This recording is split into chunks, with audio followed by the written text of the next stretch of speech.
एक बार फिर सभी को नमस्कार। विद्यापति के महत्वपूर्ण पदों की श्रृंखला में यह तीसरा वीडियो आज प्रस्तुत करने जा रहा हूँ। उम्मीद है इन व्याख्याओं में आपको आनंद आ रहा होगा। चलिए शुरू करते हैं। विद्यापति के महत्वपूर्ण पदों की श्रृंखला में यह पंक्तियाँ विद्यापति जी की। क्रमांक नंबर 3।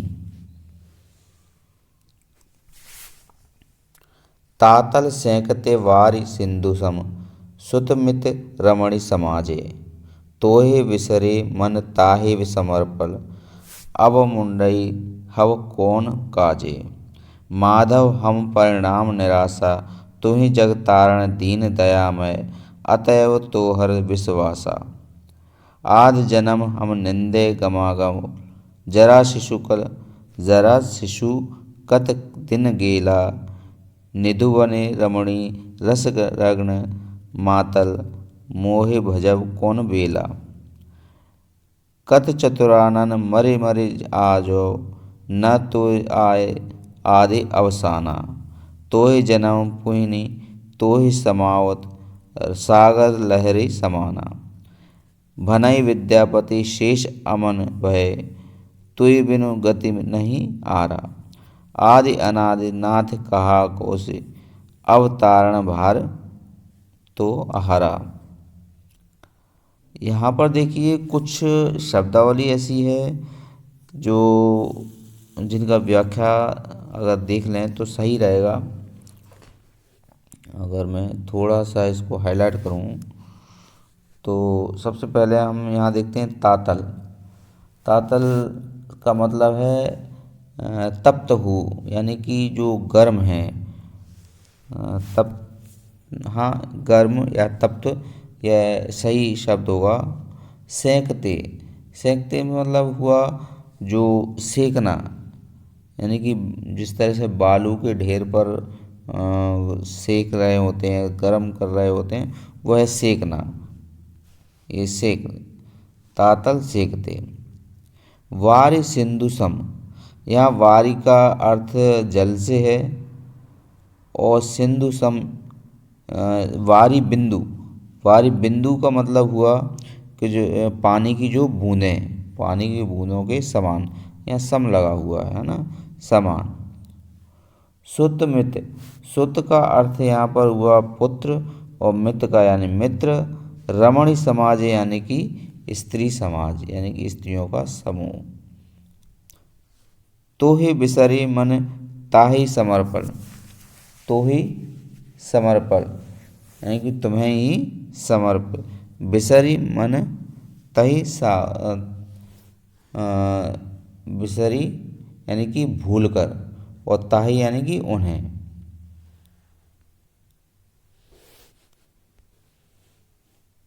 अब मनहु हव कौन काजे, बार बार आ रहा है।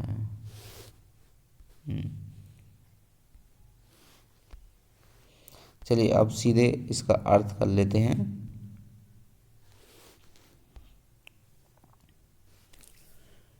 इसमें शायद और भी कुछ हैं, जैसे कि नीचे आते हैं तो ये जरा शिशु, यहाँ जरा का अर्थ हुआ बुढ़ापा, वहीं शिशु का अर्थ शैशवावस्था से। निधु बने, निधु बने का मतलब हुआ आमोद प्रमोद में लिप्त रहना। मातल, मातल का मतलब मतवाला।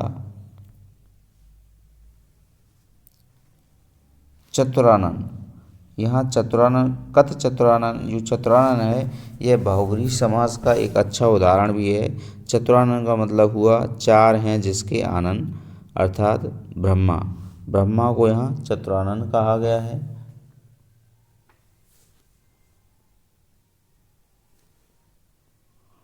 अवसाना, अवसाना यानी कि अंत।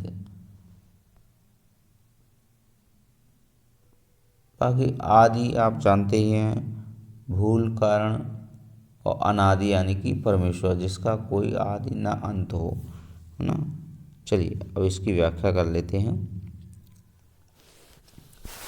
देखिए इन पंक्तियों में विद्यापति जो कहते हैं कि जो ईश्वर है, ईश्वर के अतिरिक्त और कोई सहारा नहीं है।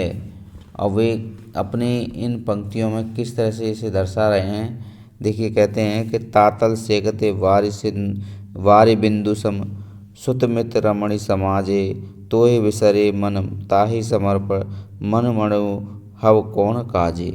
यानी वो विद्यापति कहते हैं कि पत्नी यानी क्या, सुत मित रमणी समाजे, यानी कि रमणी समाज यानी कि स्त्री समाज है ना। तो सुत यानी कि पुत्र, यानी कि यहाँ पर वो किस तरह से कहते हैं, पुत्र, मित्र, पत्नी और अन्य स्त्री समाज, ये सब कैसे हैं, गर्म बालू के ढेर के समान है, जहाँ पर पानी की बल्कि बालू के ढेर पर पानी की बूंदों के समान है। जो ये सब हैं वे क्या हैं, वो गर्म बालू के ढेर हैं जिस पर जो जीवन है हमारा वो पानी की बूंदों के समान है, जो छिन्न हो जाता है ना। फिर भी मैंने तुम्हें भुलाकर अपना मन उन्हें सौंप दिया। वे क्या कहते हैं, अब मनु हव कौन काजे, यानी कि हमने पूरा मन उनको तब भी सौंप दिया, ये सब भुला कर भी। माधव हम परिणाम निराशा तहु जग तारण दीन दया में अत तो हर विश्वासा। अतएव, अतएव मतलब यहाँ पर हुआ अतएव, और फिर भी मुझे तुम पर विश्वास है। क्यों, क्योंकि फिर भी मैंने तुम्हें बुलाकर अपना मन जैसे उन्हें सौंप दिया है, अब मेरे काम कौन आएगा। हे कृष्ण, उम्र के ढलने पर मैं निराश हो गया हूँ। तुम संसार के तारने वाले हो, दयालु हो, इसलिए केवल तुम्हारा ही विश्वास है ना। आध जन्म हम निंदे गमाए जरा सिरसु कत दिन गेला, यानी आध यानी कि आधा, आधा जन्म हमने कैसे बिताया, आधा जन्म हमने गंवा दिया। मैंने कैसे, आधा जन्म हम निंदे यानी कि नींद में यानी कि सोकर, मैंने आधा जन्म सोकर गंवा दिया, और जो थोड़ा सा बचा था उसे ही मैंने रमणियों यानी स्त्रियों के साथ जो है आमोद प्रमोद के साथ व्यतीत कर दिया। फिर तुम्हें किस समय में याद करता, क्योंकि मेरा जो जीवन है वो इस प्रकार व्यस्त हो गया। कैसे, आधा जन्म जो मैंने सोने में गंवा दिया और शेष मैंने रमणियों के बीच गंवा दिया। तो ऐसे में तोहे भजन कब बेला कौन बेला, और तुम्हें हम कब किस बेला में याद कर पाते, है ना।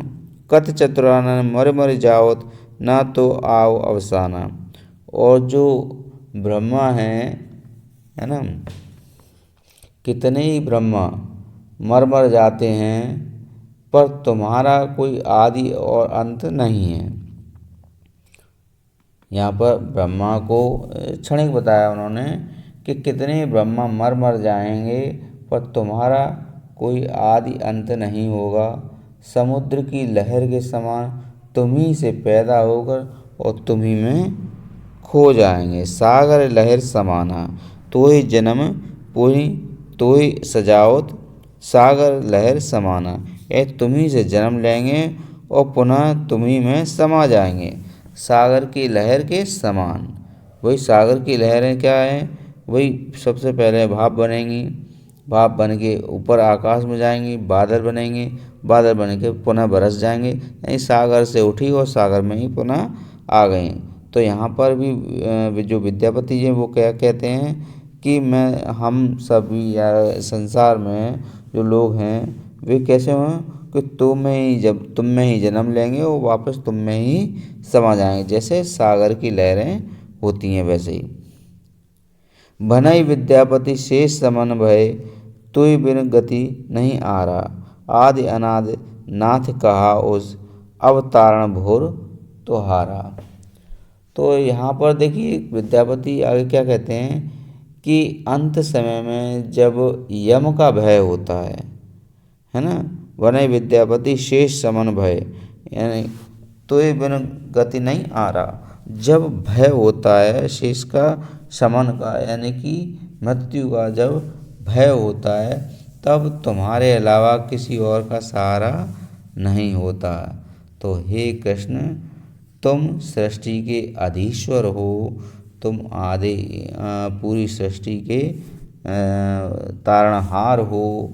अब मेरा बेड़ा पार करने में तुम्हें ही मेरा साथ देना है। मेरा बेड़ा पार करने का भार तुम्हें ही उठाना है। तो ये थी आज की पंक्तियाँ। उम्मीद है आपको पसंद आई होंगी। आज की विद्यापति की महत्वपूर्ण पदों की श्रृंखला में मैं ये एक पंक्ति लेकर आया हूँ, क्योंकि यह पंक्तियाँ काफ़ी बड़ी थीं। उम्मीद है आपको पसंद आई होंगी। नमस्कार।